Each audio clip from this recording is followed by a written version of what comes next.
Yeah, get over here. It's fine. Okay, wow. Alright guys, so I'm Mike, I'm Brian's brother. And I'm Lindsay, Amy's spouse. So first off, we'd like to thank Brian and Amy. We'd like to thank the parents as well for throwing the last 2 nights. It's been great. We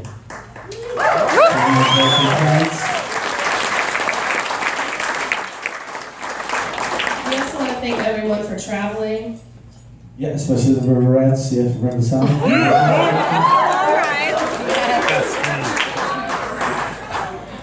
So my earliest memory is looking down at my little brown shoes and being told by my father that I was going to meet my little brother. I remember being so excited, I climbed up on the coffee table and I started clapping. He was about to introduce me to my best friend. Well, wasn't that precious? Amy and I have a lot of good memories, but most of them are too inappropriate to share. As I said, I'm Amy's scuzz. If you want the whole story, meet me at the bar. It's open all night. She was the best of both worlds. The little sister I could send home after I made her play with my hair and clean my room. Who knew she would become my best friend? She's the first person I call when I have good or bad news. She's my partner in crime, my road trip regulator, terrible movie lover, my craft partner, designated drinking buddy, and as my students say, much prettier twin. Just to name a few. And my favorite, most recent title that we share together is Auntie, and we nail it. She has my back whether I'm right or wrong, which was never more evident than the infamous fist pump punch night, where I laid some poor girl out who was dancing, and Amy still wanted to kick her ass. Our nights out were very memorable. Like the night you rode home in my car sleeping with a sombrero on your face. And speaking of cars, a short time after Brian took his first steps, he managed to steal the keys to my father's car. He locked himself in the car and started it up while in his diaper. Luckily, his legs weren't long enough to touch the pedals.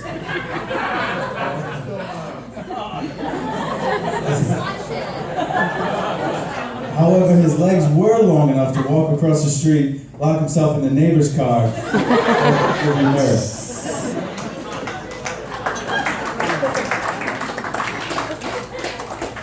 Thankfully, Brian's legs grew long enough to take on all of the responsibilities, including yard work, cooking, and cleaning on Francis Street.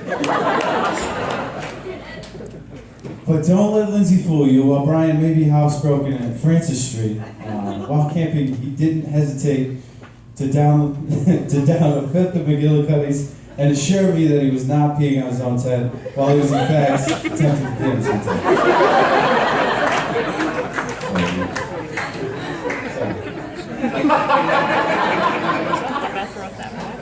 Well, that kind of reminds me of the same blind confidence that resonates in Amy all night. Whether it be your house parties, or us sneaking into the house like ninjas at 3 a.m. only to have our cover blown by Lucy, the dog, you've always reassured me with a simple, we're good. It's so true. So true. Amy is that's so true. So Amy all night. Well, Amy may be able to go all night. Unfortunately, Brian sometimes has to end the night abruptly and fashion himself creative sleeping arrangements. In particular, a pillow made of a bag of popcorn and a microwave pizza. But sorry guys, I know this must feel like a retard circle, and actually, you got one more? Alright, give me one more. We'll talk about the retard circle. Well, I was just going to touch on Amy's love of late night snacks, proven by the time that Dunkin' Donuts did not have the tacos she wanted when she was birthday, harassing them via drive-thru. That's why I don't want to get married, bro. This. So, I know this must feel like a retard service. Sorry guys, so speaking of that, did you write a book, Lindsay? I did. Are you talking about my published book from 5th grade titled My Special Sister? I won an award for that, but I'm 90% sure it's only because they thought my sister was challenged.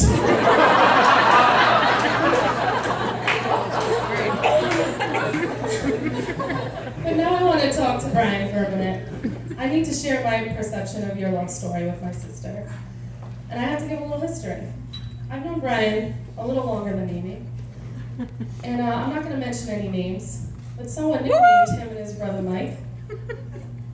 And one day, Amy and I drove by Brian, and she said, "Wow, who's that?" So I told her, "That's Brian Losasso." And a few months later, she called me, and she was really excited. It was really late, and she was like, "Guess what? I just went out with Brian Losasso, Lindsay, and he kissed me." And ever since that night, she has known that Brian Losasso was the one for her. And Brian, I welcome you to the family, but you've already been a part of our family for a long time.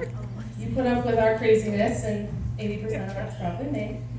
You deal with my random drop-ins, me encouraging Amy all night, and my borderline sexual harassment. To briefly touch on how inappropriate my relationship is with Brian, I'm going to share a very brief memory. I was sleeping over, and the AC in my room broke, so Amy said, "Come sleep with me and Brian." So I curled up at the foot of their bed, and I looked at Brian, and I was like, "Is this cool, or is this weird?" And Brian replied, "No, just right." Just right.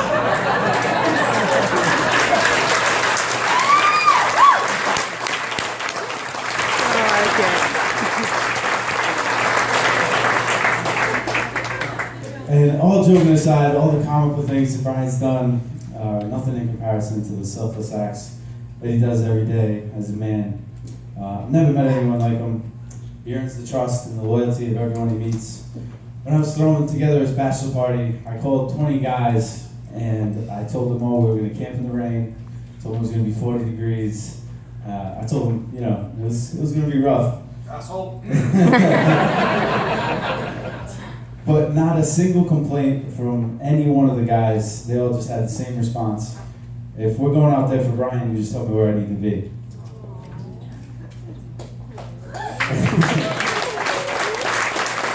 So that's and I know when he needs someone he can count on, he looks to him. And there's no one he loves more. And you've been a part of the family for years now, but it's nice to finally make it official. So if we get everybody to raise a glass. I want to make a toast to New Mr. and Mrs. Losasso. All right, everybody, dinner will be shortly.